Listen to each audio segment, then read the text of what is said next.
Assalamualaikum warahmatullahi wabarakatuh. Jumpa lagi dengan saya Mas Alan di channel Radio Story. Untuk kisah kali ini masih melanjutkan dari kisah yang sebelumnya, yaitu kisah yang berjudul Suara Misterius di Kamar Sebelah. Sebelum kita masuk ke ceritanya, jangan lupa untuk like, comment, subscribe channel ini dan nyalakan juga lonceng notifikasinya agar tidak ketinggalan cerita-cerita dari channel ini. Dan seperti apa ceritanya? Mari kita dengarkan.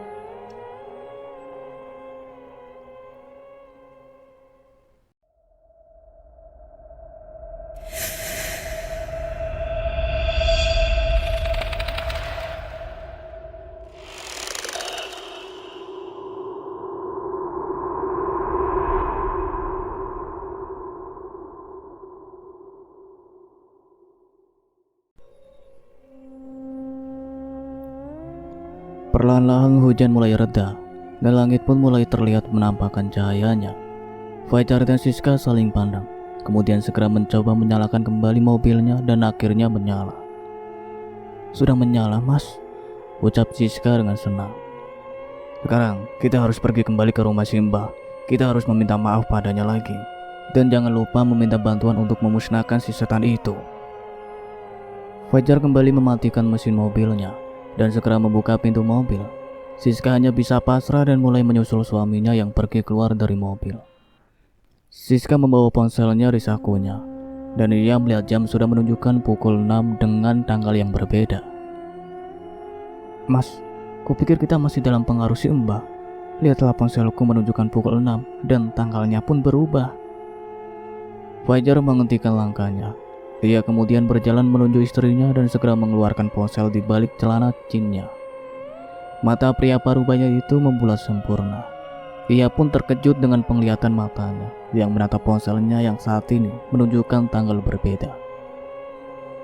"Apakah kita sudah pergi ke alam lain terlalu lama?" Gumam Fajar dengan pelan. "Kita sebaiknya cepat pergi dari sini, Mas, dan temui si Mbah agar semuanya jelas." Fajar pun menganggukkan kepala dan berjalan mendahului Siska menuju rumah gubuk dukun yang selalu mereka datang. Dedaunan yang basah karena hujan yang mengguyur seketika menguap menjadi embun pagi yang begitu sejuk dan dingin. Siska menatap sekeliling hutan yang begitu sepi dan sunyi. Sampai kemudian ia memikirkan apa yang sudah terjadi kepadanya dan suaminya baru saja. Semuanya masih berada di luar nalar dan bahkan Siska masih bingung dengan apa yang sudah dilakukan jenglot peliharaan dukun tersebut. Tok tok tok. Pintu rumah Simba mulai diketuk oleh Fajar. Tak ada seorang pun yang membuka pintunya, sehingga Fajar dan Siska masih terus saja berdiri di luar rumah Simba. Sayup-sayup Fajar dan Siska mendengar suara-suara aneh dari dalam rumah Simba. Suara aneh itu tak asing di telinga Fajar ataupun Siska. Ya, itu adalah suara yang timbul ketika dua sejoli sedang melakukan hal dewasa. Namun batin Fajar dan Siska begitu heran, sebab beberapa kali ia datang ke rumah dukun tersebut tak terlihat istri ataupun seorang wanita yang tinggal bersama Simba. Lalu siapakah wanita yang saat itu sedang berada dengan pria tua itu? "Masuk!" Suara lirih dari dalam gubuk membuat Fajar dan Siska yang akan masuk pun menjadi canggung. Hingga akhirnya keduanya pun masuk ke dalam sana dengan perasaan campur aduk. Hening seketika, tak ada suara aneh itu serta tak ada cahaya yang mampu membuat Fajar ataupun Siska melihat sesuatu dari dalam rumah dukun tersebut. "Mbah," ucap Fajar dengan pelan. "Iya, sebentar." Suara dukun itu mulai terdengar mendekat. Tak lama kemudian nampaklah pria tua lengkap dengan baju kebanggaannya serta ikat kepala yang berwarna senada yaitu hitam. "Kalian kembali lagi ya?" tanya Simba dengan datar. Iya Mbah, kami kesini untuk meminta maaf." Dukun itu hanya terdiam. Ia kemudian tersenyum licik. "Tak usah meminta maaf. Aku sudah mendapatkan apa yang ku mau dan aku pun akan membantu kalian sekarang." Maksud Mbah apa?" tanya Siska dengan heran. "Aku sudah mendapatkan darahmu dan sekarang aku akan membantumu." Siska marah. Ia bahkan tak mengerti maksud dari perkataan dukun itu. Darah. Darah apa maksudmu? Bagaimana mungkin kau mendapatkan darahku? Dan lagi pula untuk apa darahku, ah? Fajar segera mencekal tangan istrinya agar tak emosi. Sudah cukup Siska membuatnya kesulitan. Maka dari itu Fajar akan lebih ketat lagi dalam setiap gerakan serta ucapan istrinya tersebut. Di sisi lain, pagi telah datang dengan sinarnya yang terang. Sari terbangun dari mimpinya dan segera pergi berlalu menuju kamar mandi. Dengan air yang dingin, Sari mulai mengguyur seluruh tubuhnya dari ujung kaki sampai ujung kepala. Garis itu menutup matanya merasakan setiap tetesan air yang mengalir di tubuhnya. Hingga ia pun mulai melihat bayangan-bayangan aneh ketika ia memejamkan matanya. Cekikan, pukulan, serta hantaman makhluk besar pada wanita yang ringkih membuat Sari ketakutan dan segera membuka kembali matanya. Ada apa ini? Nafas Sari memuru akibat terkejut. Ia kemudian mengelap seluruh wajah serta badannya dengan handuk dan mulai berjalan keluar kamar mandi.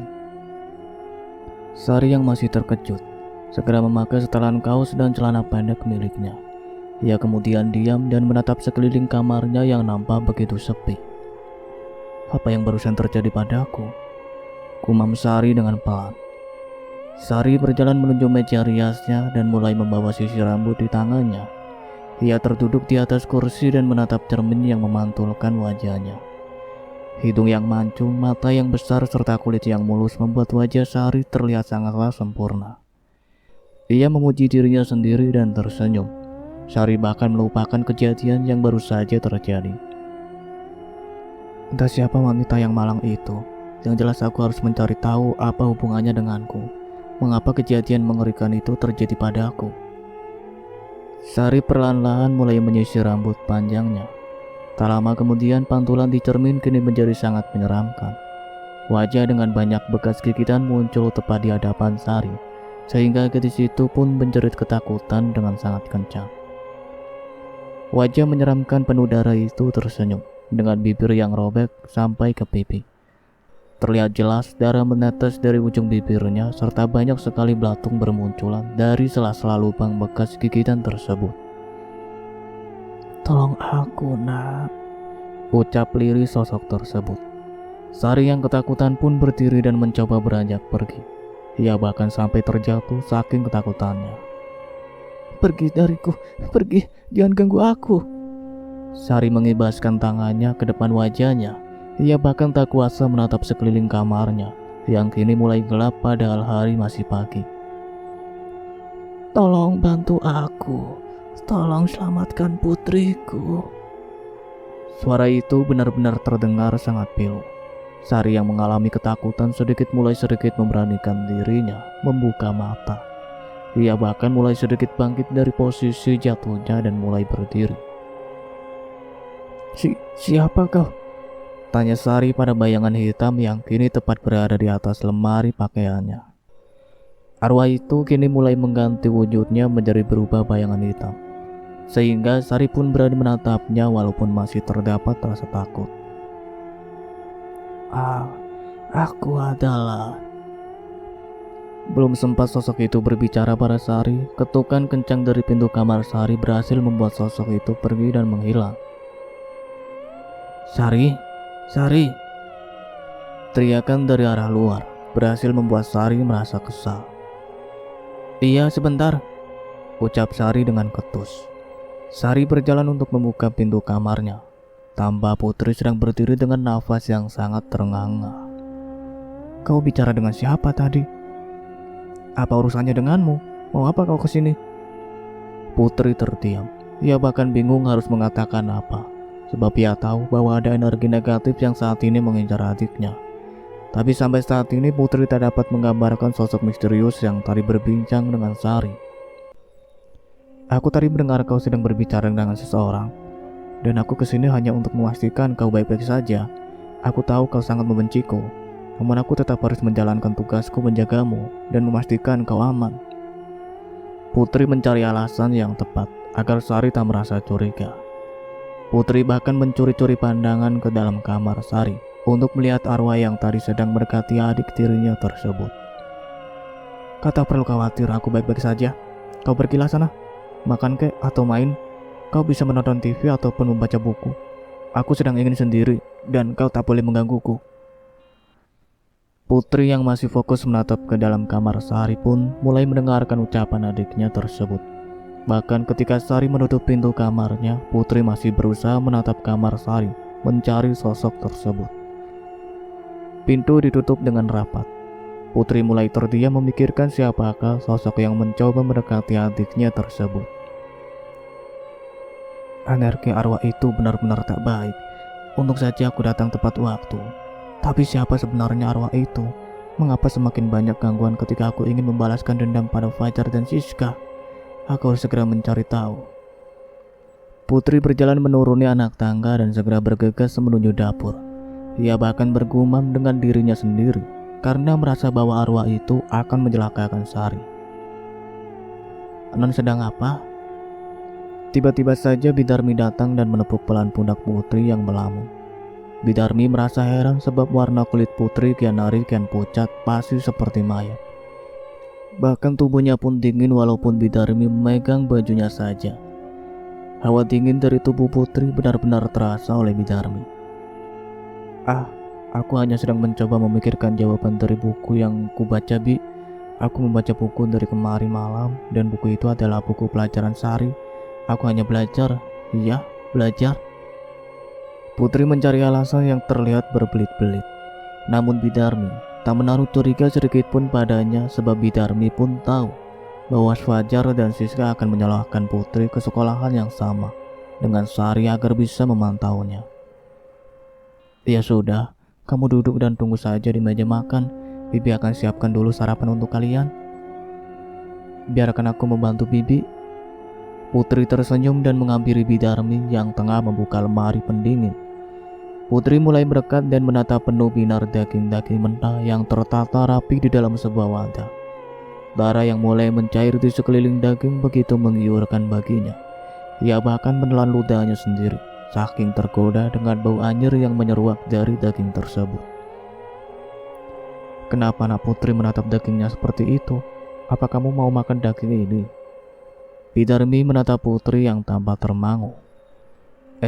Tidak Bi, tidak. Aku hanya baru saja melihat daging sebanyak itu.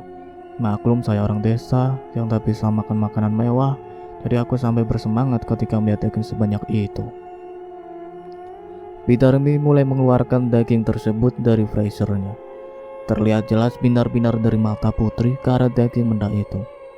Ia bahkan tak kuasa menahan dirinya, sehingga meneteskan air liur yang untung saja tak dilihat oleh Bidarmi. Dengan cepat Putri mengusap air liur yang menetes dan segera membantu kembali Bidarmi memasak. Ya sudah, kalau kamu suka daging ini, Bibi akan buatkan. Tapi apakah Tuan Fajar dan Nyonya Siska akan marah? Tanya Putri dengan pelan. Tenang saja, nanti Bibi juga akan hidangkan masakan dari daging buat Non Sari. Jadi Tuan Fajar dan Nyonya Siska tak akan marah. Kau bisa makan daging ini sayang. Bidarmi segera mengiris-ngiris daging tersebut dengan tipis. Ia kemudian memasukkan beberapa macam bawang yang sudah dihaluskan dan segera menumisnya hingga tercium aroma yang sangat harum. Selama Bidarmi tengah sibuk memasak, Putri yang menatap air bercampur darah yang ada di dalam wadah segar menghadap jendela, dan dengan cepat ia meminum air tersebut sampai tandas. Tak lupa ia segera mencuci wadah tersebut sehingga tak membuat Bidarmi merasa curiga. Nanti saja cucinya, Nak. Bidarmi yang tengah fokus memasak tak menatap Putri yang sedang mengelap bekas darah di sekitar mulutnya. Tak apa-apa, Bi. Biarkan aku membantu pekerjaan Bibi. Lagi pula Bibi yang sudah berumur, jadi aku tak ingin melihat Bibi kelelahan bekerja. Bidarmi mengangkat masakannya yang sudah jadi dan menyajikannya di atas meja makan. Tak lama kemudian ia pun mulai menatap piring serta gelas yang sudah ia isi air untuk Sari dan Putri sarapan. Pagi ini, untuk pagi pertama kalinya, Sari mau ke dapur dan sarapan dengan Putri. Tambah Sari asik dengan makanannya sendiri, tanpa menghiraukan Putri yang tengah memandang wajahnya. Dari sorot mata Putri tampak tanda tanya besar kepada Sari yang baru saja berbincang dengan sosok yang Putri tak tahu itu siapa. Apakah sosok itu akan menggagalkan rencana balas dendamnya? Yang pasti, saat ini Putri sangatlah merasa bingung. "Maafkan sikap saya, Non," ucap Putri dengan pelan. Putri akan terus mendekati Sari dan mengambil hatinya agar mau memberitahu kelemahan ayah serta ibunya tersebut. Terlebih lagi balas dendamnya baru saja dimulai. "Iya," ucap Sari dengan ketus. Sari bahkan tak ingin melihat wajah Putri yang saat ini tengah ada di hadapannya. Bidarmi pun melihat ke arah Putri dan menyuruh Putri agar tersenyum dan maklum dengan sikap kekanakan Sari. "Aku sungguh tak ingin membuat Nyonya sedih dan tak ingin membuat masalah di antara keluargamu. Namun aku spontan membela Bidarmi karena dia sama seperti ibu saya. Saya sudah lama kehilangan sosok ibu dan ayah. Jadi hati saya sakit ketika Nyonya melakukan itu pada Bidarmi." Sari menghentikan makannya dan mulai menatap Putri. "Aku tahu ibuku memanglah salah, tapi dengan kelakuanmu saat itu cukup membuat ibuku ditampar ayah untuk pertama kalinya. Maafkan saya, Non. Maafkan saya. Saya pun sangat menyesal dan ingin pergi dari rumah ini agar Non tak melihat wajah saya ini. Tapi Nyonya Siska dan Tuan Fajar tak mengizinkan itu. Jika Non Sari bisa membantu saya, maka tolong bilang pada mereka agar saya diusir dari rumah ini. Saya mohon. Ayah pun sangat gelisah tinggal di sini, apalagi ketika saya melihat arwah wanita di dalam kamar." Sontak saja Sari membulatkan mata. Ia bahkan tak mengira bahwa arwah itu akan muncul di hadapan Putri dan menerornya. Hanya saja, ini merupakan akal-akalan Putri saja, agar Sari semakin penasaran dan meminta bantuannya untuk mengetahui arwah dirinya sendiri yang meneror keluarga Fajar. "Apa kau juga melihat hantu itu, Put?" tanya Sari penasaran. Putri menganggukkan kepala. Akhirnya ia mendapatkan celah untuk mendapatkan perhatian dari Sari serta dekat dengan adik tirinya tersebut. "Arwah itu tiba-tiba saja muncul di atas lemari pakaian dan tersenyum ke arahku. Aku bahkan tak menyangka bahwa sosok itu turut menggangguku. Padahal aku tak tahu siapa dia dan mengapa dia ada di rumah ini." Bidarmi hanya diam.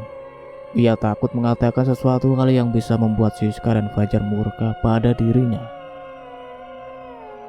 "Apakah kau melihat wajah arwah itu dengan jelas? Apa kau bisa menyebutkan ciri-ciri hantu itu? Mengapa dia juga menerormu?" Sari bertanya tanpa henti. Aku pun tak tahu mengapa ia menggangguku. Mungkin saja dia meminta pertolongan ataupun ingin mengatakan sesuatu hal yang berkaitan dengan kematiannya. "Iya, kau benar, Putri. Pasti hantu itu ingin mengatakan sesuatu. Hantu itu telah lama mengganggu kampung ini dan akhir-akhir ini selalu datang mengganggu keluargaku. Aku bahkan mengira bahwa ayah dan ibu mengetahui kematian sosok wanita itu. Terlebih lagi aku kemarin bermimpi di bawah seseorang pria yang berpakaian kerajaan untuk mengetahui anak dari istri pertama ayah." Sontak perkataan Sari membuat Putri terkejut. Ternyata yang telah menculik jiwa adiknya adalah orang dari istana siluman. Bahkan Putri pun marah pada pria tersebut karena sudah mengatakan pada Sari tentang dirinya yang merupakan anak dari istri pertama Fajar. Apa yang dikatakan pria itu dan bagaimana ciri-ciri pria itu? Sari terdiam. Ia heran dengan sikap yang ditunjukkan Putri tentang pria yang ia temui dalam mimpinya tersebut. "Kenapa kau begitu ingin tahu pria itu? Apa kau pernah memimpikannya juga?" tanya Sari dengan tatapan mata yang tak berkedip ke arah Putri. Putri segera mencari alasan agar Sari tak merasa ada hal yang ia tutupi. Sampai akhirnya ia pun terpaksa menganggukkan kepala. "Jadi benar kau juga bermimpi mengenai pria asing berpakaian kerajaan itu?" tanya Sari meyakinkan. "Iya, benar kemarin malam aku juga bermimpi bertemu dengan pria berpakaian kerajaan. Namun aku bahkan tak tahu siapa namanya, bahkan wajahnya pun aku lupa," jawab Putri. "Aku hanya ingat ciri-ciri pria itu adalah matanya berwarna biru, hidungnya mancung dan warna kulitnya yang begitu putih. Dia memang tampan dan dia juga bersikap sangat dingin. Bahkan dia tak menolongku untuk keluar dalam hutan itu." "Antareksa," gumam Putri dengan pelan. "Siapa kau bilang?" tanya Sari dengan cepat. "Ah, tidak, aku hanya bergumam saja. Mungkin saja pria itu adalah sebuah pertanda buruk bagi keluargamu, Sari. Terlebih lagi kau belum tahu mengenai rahasia keluargamu sendiri. Sari mulai menatap Bidarmi yang sejak tadi berdiri mematung. Pria itu berkata bahwa aku memiliki seseorang kakak perempuan dari istri pertama ayah. Dan aku harus bertanya pada orang yang sudah mengabdi dirinya begitu lama di rumah ini. Dan yang tahu siapa dia adalah Bidarmi dan Mang Ardi. Iya kan, Bi? Tanya Sari dengan sorot mata tajam. Bidarmi yang kelimpungan segera menggelengkan kepala. Ia bahkan terlihat ketakutan ketika mendengarkan pertanyaan Sari. Putri tahu bahwa Bidarmi begitu takut pada Fajar dan Siska. Terlebih lagi mereka telah bersekutu dengan iblis. Hal itu diketahui Bidarmi saat mencari sesuatu barang di gudang belakang. Ia mendengar sebuah suara dari arah gudang dan melihat sebuah sajen tersusun rapi di sana, dengan Fajar dan Siska yang tengah menggenggam sekepok uang. Dari situlah Bidarmi tahu bahwa majikannya telah melakukan hal yang tidak sesuai ajaran agama. Namun apalah daya, Bidarmi hanya wanita tua yang hanya menggantungkan hidupnya di keluarga Fajar. Mau tidak mau, ia hanya bisa diam tanpa banyak berkata. Katakan siapa kakak perempuanku, Bi? Desak Sari pada wanita parubaya yang hanya bisa menundukkan kepala. Katakan cepat, Bi, siapa kakakku? Bidarmi masih saja diam. Baiklah, kalau Bibi tak mau memberitahuku, aku akan mencari tahu kebenarannya sendiri. Putri, bantu aku menjalankan misi ini. Sari menatap Putri yang tengah menyuapkan sepotong daging ke dalam mulutnya. Baik, Non. Sari mulai melanjutkan sarapannya, dan setelah makan di atas piringnya habis, ia kemudian berjalan menuju halaman rumah dan duduk di atas ayunan. Putri yang masih sibuk dengan makanannya hanya bisa mengunyah makanan dengan pikiran yang entah kemana. Ia sekarang harus membantu adik tirinya itu mencari identitas kakaknya, yang tak lain adalah Putri sendiri. Untung saja ia memakai tubuh mayat wanita ini dan tak memakai tubuh yang lain, sehingga dirinya dengan mudah masuk ke dalam rumah besar ini dan bisa mendekati adik tirinya tanpa harus banyak membuang waktu. Ia kini menyusun strategi untuk menghalau adiknya agar tak lebih dalam mengulik dirinya. Dan sekarang Putri pun harus menanyakan maksud dari Antareksa yang membocorkan keberadaannya di masa lalu pada Sari. Apa maksud Antareksa memberitahu Sari bahwa Sari memiliki saudara perempuannya? Terlebih saat ini Sari sedang benar-benar ingin mencari tahu kebenaran tentang ayah serta ibunya, karena arwah Iva yang terus bergentayangan meneror keluarga Fajar. Dan untungnya arwah Iva yang sering bergentayangan sebelum mendapatkan tubuh Putri telah dicap oleh seluruh warga serta Fajar dan Siska. Bahkan arwah dirinya adalah Marlin. Namun sampai kini Putri juga belum tahu kenapa ayahnya dan Siska memanggil arwah dirinya sebagai Lala, bukan Marlin, yang jelas-jelas nama ibunya. Malam ini Putri sudah bersiap untuk menemui Antareksa. Ia kini sudah tahu siapa pelaku dari penculikan jiwa Sari sebelumnya. Bahkan kini Iva akan menanyakan kenapa Antareksa mengganggu rencananya. Dengan lampu yang sengaja dimatikan, Putri mulai menutup seluruh kaca jendela yang terbuka dan menguncinya dengan rapat. Dengan ritual yang ia lakukan, akhirnya Iva pun bisa keluar dari tubuh tersebut dan menatap cermin di depannya. Tak lama kemudian Iva pun membacakan mantra untuk membuat celah antara dunia manusia dengan dunia siluman. Raja yang sadar akan keinginan Iva yang datang ke tempatnya tanpa begitu senang. Dengan segera Raja membuka portal yang akan menghubungkan dunia manusia dan siluman dengan lebar. Iva yang sadar portal sudah terbuka, akhirnya masuk ke dalamnya dan sampai di halaman kerajaan siluman. Dengan sigap beberapa siluman ular yang menjaga gerbang membuka gerbangnya dengan lebar ketika melihat kedatangan Iva. Bahkan mereka pun tertunduk memberikan penghormatan untuk Iva, sebab mereka sudah tahu bahwa Iva lah yang memberikan pewaris untuk sang raja. Langkah yang tegap namun anggun membuat Iva tampak dihormati oleh semua dayang serta para siluman yang tinggal di kerajaan, terkecuali istri pertama Raja Siluman. Dari kejauhan istri pertama yang tahu kedatangan Iva tanpa menatap penuh dengan kebencian ke arahnya. Ada rasa cemburu dan tak suka di hatinya, sehingga membuat istri pertama tambah acuh dengan kedatangan Iva.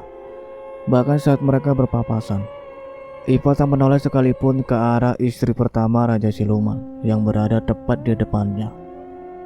"Tunggu!" seru dengan cepat.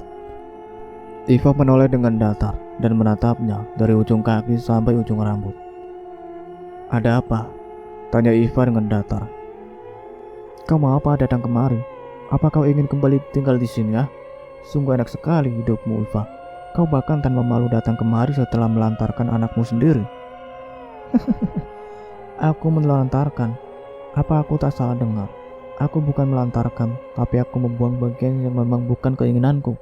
Kau tak perlu takut posisimu tersingkirkan olehku. Kau tetap aman di posisi Ibu Ratu yang Maha Agung. Aku kesini hanya untuk urusan penting. Oh, dan ingat satu hal, aku tak akan merebut suamimu itu. Aku tak berminat sedikit pun." Iva kembali berjalan meninggalkan istri pertama Raja Siluman yang menatapnya dengan kebencian. Berani sekali dia mengatakan hal itu dan pergi tanpa rasa hormat padaku. Iva berjalan dengan cepat menuju kamar antareksa dan segera membuka pintu kamarnya ketika ia sudah sampai di tempat pria tampan tersebut. "Kenapa kau mencampuri urusanku?" tanya Iva dengan lantang. Antareksa yang sedang duduk menatap jendela kamarnya segera terhenyak ketika melihat Iva yang kini sudah berdiri di samping tubuhnya. "Bisakah kau datang dengan sopan dan tak berteriak?" tanya antareksa dengan cepat. "Kau tak usah mengalihkan pertanyaanku. Sekarang jawab saja, kenapa kau mencampuri urusanku?" "Maksudmu?" Iva memalingkan pandangannya dari pria di hadapannya. Ia bahkan tersenyum melihat ekspresi antareksa yang berpura-pura tak mengerti apa yang sedang ia maksud. "Kau tak perlu berpura-pura, bodoh. Aku tahu kau kan yang sudah menculik Jiwa Sari kemarin. Dan kau juga mengatakan padanya bahwa ia memiliki seorang kakak perempuan yang tak lain adalah aku. Maka apa kau urusi urusanku? Apa yang kau inginkan?" Dengan kekuatannya, antareksa mampu menutup pintu dengan kencang tanpa menyentuhnya sedikit pun. Pintu tertutup rapat dan terkunci otomatis.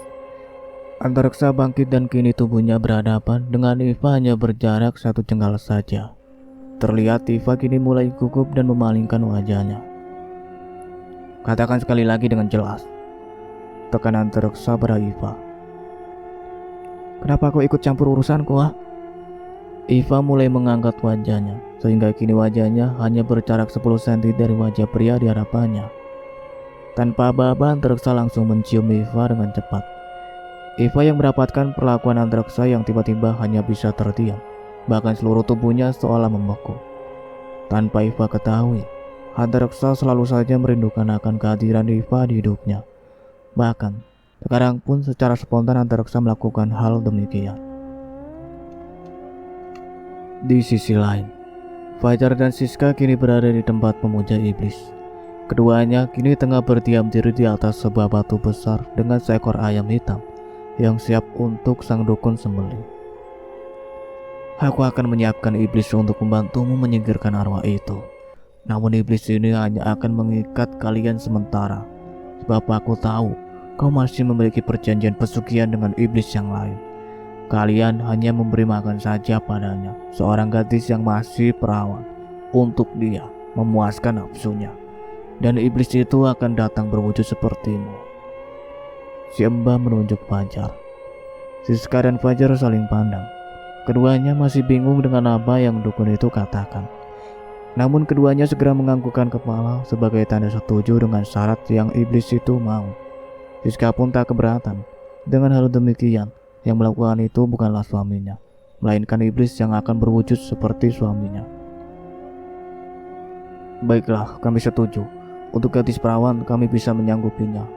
Uang kami akan berguna ketika iblis itu menginginkan seseorang gadis. Aku akan membeli seseorang gadis dari tempat hiburan milik rekan bisnisku." Fajar dengan percaya diri menyanggupinya. "Baiklah, kita sekarang akan melakukan ritualnya. Kalian tutuplah mata dan jangan hiraukan pergerakan apapun pada diri kalian. Apapun yang terjadi, jangan buka mata." Fajar dan Siska terdiam dan segera menutup matanya rapat-rapat. Hawa dingin mulai menyeruak, menerpa setiap inci tubuh Fajar dan Siska yang kini tengah duduk di atas batu besar. Merinding sudah tentu, Di kegelapan malam yang seharusnya mereka tertidur, kini keduanya malah harus melakukan perjanjian kembali dengan sosok iblis yang akan membantu mereka menyingkirkan arwah yang Fajar dan Siska yakini adalah arwah Marlin. Siska bahkan yakin bahwa arwah yang ia pikir Marlin itu ingin membalaskan dendamnya kepada Siska karena sudah menghasut Fajar menjadikannya sebagai tumbal pesugihan. Harta dan kekayaan yang Fajar miliki seolah tak akan berhenti datang sebab arwah itu terus saja mengganggu ketenangan mereka. Bahkan Siska sampai kini belum bisa pergi berbelanja ke salah satu mal besar di kota seperti biasanya ia lakukan. Tiba-tiba saja ada sentuhan dingin tepat di area sensitif Siska hingga membuatnya terkejut dan sedikit takut. Bahkan ia tak memiliki pikiran bahwa sentuhan itu berasal dari tangan suaminya. Andaikan saja suaminya tahu, mungkin saja suaminya akan membantu menyingkirkan tangan tersebut, atau bahkan dia akan diam saja karena sama takutnya.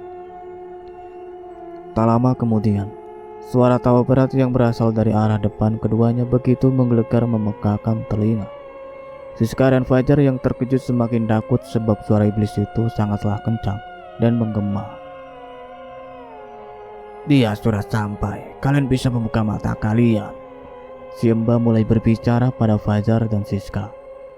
Perlahan-lahan keduanya mulai membuka mata dan sontak saja keduanya ketakutan ketika melihat sosok tinggi besar berbulu kiri tengah menatap keduanya dengan tatapan menjijikan. Bahkan bagian sensitif iblis itu jelas terlihat oleh Siska hingga membuatnya ketakutan bercampur jijik.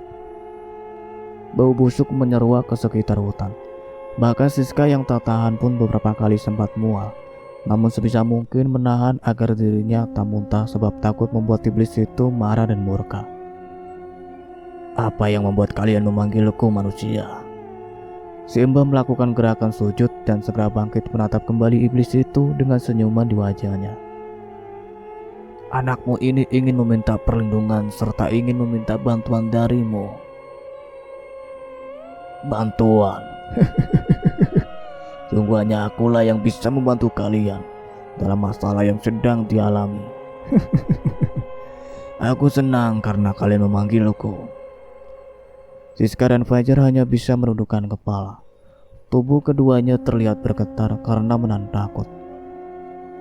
Baiklah, aku akan membantu kalian, asalkan syarat dalam perjanjian ini harus kalian penuhi. Kami siap. Kami akan memberikan tumbal gadis perawan untukmu, asalkan kau binasakan arwah setan jalang itu. Fajar segera bangkit dan memegang tangan Siska dengan erat. Bagus, aku suka kalian bisa penuhi apa yang aku mau. Ingat, berikan gadis itu setiap bulan 3 kali. Aku akan datang ke rumahmu, ucap iblis dengan senyum menyeringai. Kalian siapkan saja kamar khusus untuk iblis ini melakukan apa yang ia mau. Ingat, jangan sampai ada orang yang membukanya selain pria dan wanita yang akan kalian tumbalkan.